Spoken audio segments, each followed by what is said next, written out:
বাংলাদেশের ত্রয়োদশ সংসদ নির্বাচনের প্রচার বন্ধে সতর্ক করেছে সৌদিতে বাংলাদেশি দূতাবাস। এরই মধ্যে বিনা অনুমতিতে সৌদি আরবের বিভিন্ন এলাকায় বাংলাদেশের জাতীয় নির্বাচনের প্রচারের কারণে কয়েকজনকে আটক করেছেন বলেও জানিয়েছে কর্তৃপক্ষ। বুধবার রাতে রিয়াদের বাংলাদেশ দূতাবাস এক সংবাদ বিজ্ঞপ্তিতে বাংলাদেশি নাগরিকদের এই সতর্কতা জানান। বিজ্ঞপ্তিতে বলা হয়, সম্প্রতি ইস্তেরাহা ও হলরুম ভাড়া করে পাশাপাশি হোটেল, রেস্তোরাঁ কিংবা ব্যক্তিগত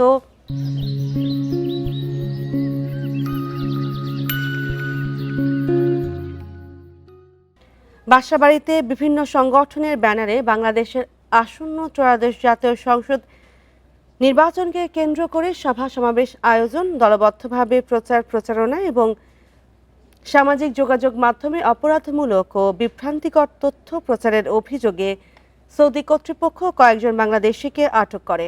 এই অবস্থায় সৌদি আরবের সব প্রবাসী বাংলাদেশিকে সৌদি কর্তৃপক্ষের অনুমোদন ছাড়া কোনো ধরনের সভা সমাবেশ আয়োজন, রাজনৈতিক প্রচারণায় অংশগ্রহণ এবং সামাজিক যোগাযোগ মাধ্যমে অপরাধমূলক বা বিভ্রান্তকর তথ্য প্রচার থেকে বিরত থাকার জন্য বিশেষভাবে অনুরোধ জানানো হয়েছে।